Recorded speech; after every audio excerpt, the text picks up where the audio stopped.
Nous sommes dans un lieu de l'universel et de l'humain. Nous sommes dans un lieu où nous sommes dans un schéma de l'éternel de l'esprit et dans l'incarnation de l'humanité. Nous sommes à la fois dans la rencontre entre cette matière dont nous sommes faits et cet esprit dont nous avons besoin. L'ordre du Temple, composé à la fois de chevaliers combattants, mais aussi de moines, réunissant en son sein des charpentiers, des menuisiers, des gens qui produisent la vigne. Et dans ces cas-là, la richesse de la ville de Lens, c'est la vigne. Et on va construire un centre de repos pour les vieux Templiers, pour ceux qui se sont battus en Terre Sainte.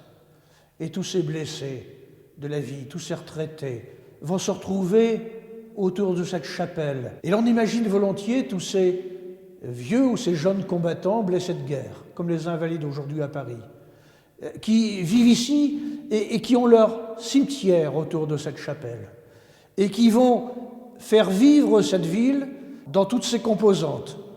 Le temple, c'est la réunion de l'âme de la main avec le cœur et avec l'esprit, dans lequel chacun est égal à son frère templier. Voilà pourquoi on réalise cette chapelle. Et voilà pourquoi il est tellement triste de voir que nos contemporains l'ont laissé dans un pareil état.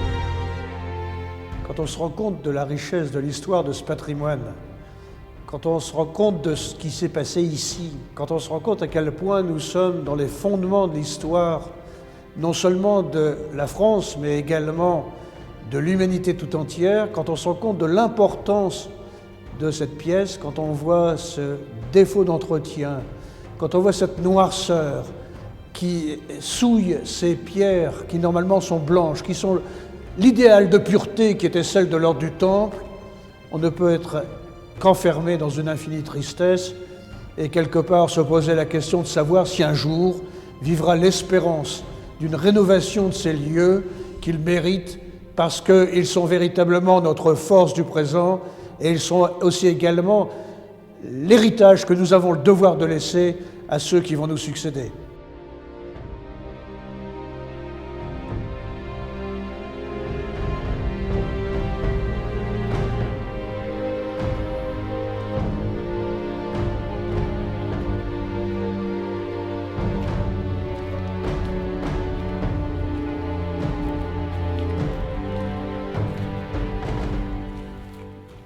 Cette chapelle, c'est 1000 ans d'histoire, c'est 1000 ans de notre vie, c'est 1000 ans de notre passé.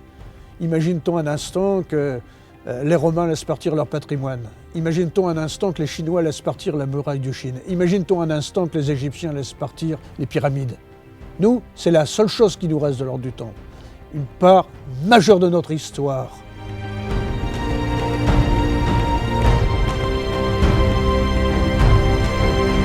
Donc je vais vous chercher quelques éléments qu'on a sur la chapelle des Templiers. Non, c'est pas ce tiroir-là, c'est celui-là, voilà, qui sont rangés ici. Malheureusement, on a à peu près rien d'antérieur au XIXe siècle, donc on ne connaît pas l'aspect de la chapelle pendant tout le Moyen-Âge jusqu'au XIXe siècle, et c'est ce qui fait partie de nos soucis. On voit bien sa structure, et le bâtiment qui maintenant a été détruit.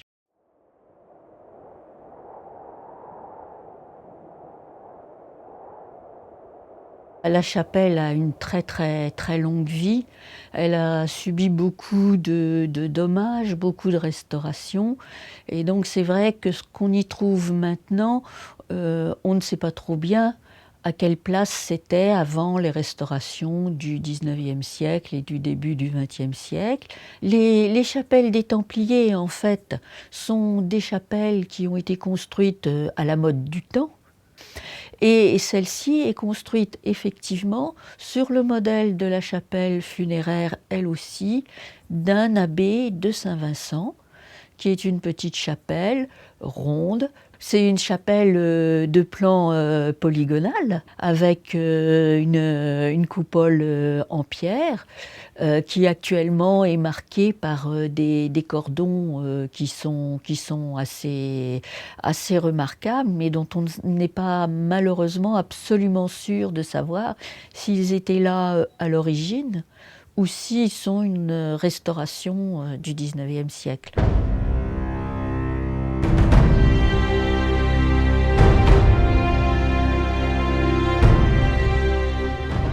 L'intérêt historique de cette chapelle, c'est quand même une rare chapelle funéraire datée de 1130-1150 qui soit conservée. Il n'y en a pas tant que ça. Aux alentours de 1830-1832, la ville avait pensé créer une rue qui passait à sa place, donc à la détruire. C'est pour ça d'ailleurs que c'est un des premiers bâtiments qui ont été classés en 1840. Pendant la Révolution, elle a servi de prison, elle a servi de grenier, elle a servi d'écurie.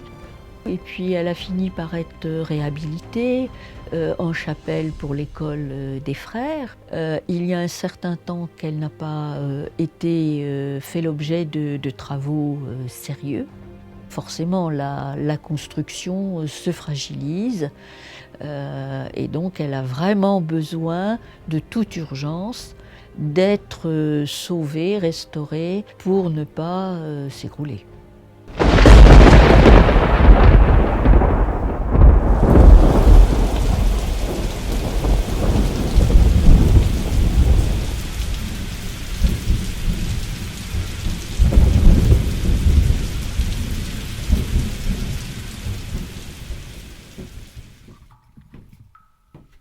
Donc nous sommes presque aux abords immédiats de la chapelle des Templiers. Non pas à l'aplomb pur sous la chapelle, mais dans une configuration souterraine qui en est très proche. Et si on peut affirmer cette chose-là, c'est lié directement au métier premier, à ma fonction première, à savoir d'animer une structure de gestion qui gère spécifiquement l'ensemble de ces souterrains.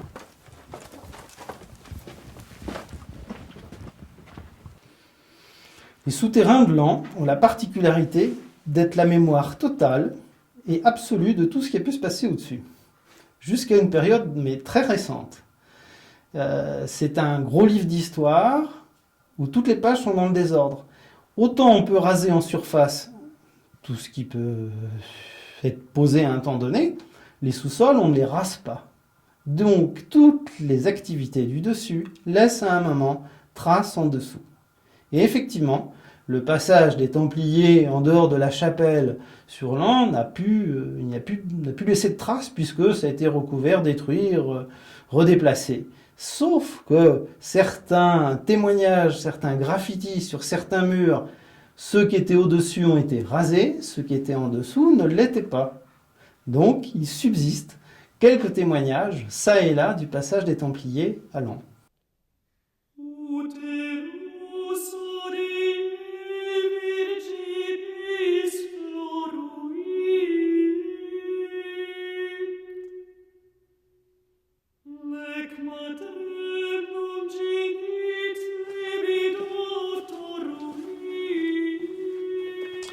Donc en dehors de la chapelle, qui est la trace évidente, une des rares d'ailleurs, la dernière des grandes heures templières à l'An, là ce qu'on a pu voir, c'est la dernière trace Ils ont été arrêtés, enfermés, et comme souvent des prisonniers, ils laissent trace de leur témoignage, de leur passage, à travers des graffitis sur les murs. Et vous avez quelques signes templiers, la croix bien évidemment, l'agneau représenté plusieurs fois.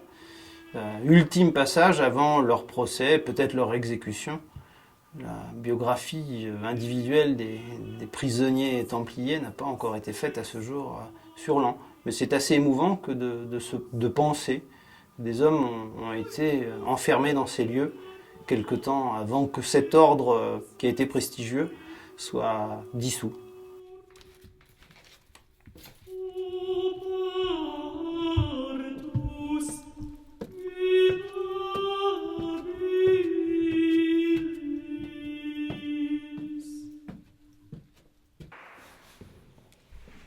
Je pense que l'entretien qui a déjà eu lieu par le passé n'avait pas comme idée première de faire quelque chose pour le court terme et le long terme.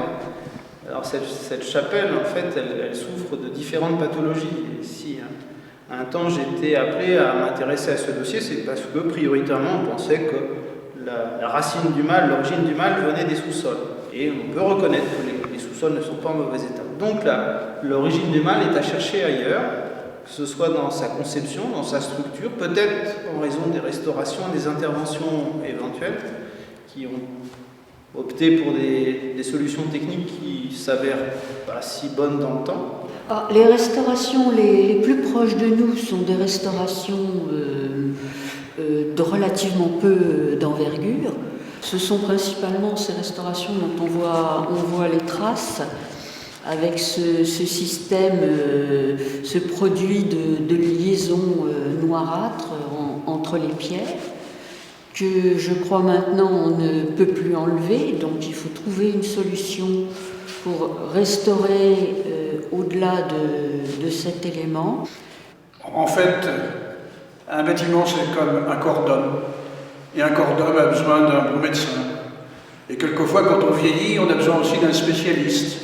Et là, il est évident que, compte tenu de l'état de cette chapelle, de son histoire, de l'intérêt qu'elle présente, nous aurons besoin des travaux de spécialistes qui seront à même de juger en respectant la vérité historique et en respectant l'âme des lieux, les travaux qui seront à faire et qui sont des travaux dont, à l'évidence, ce sont des travaux urgents.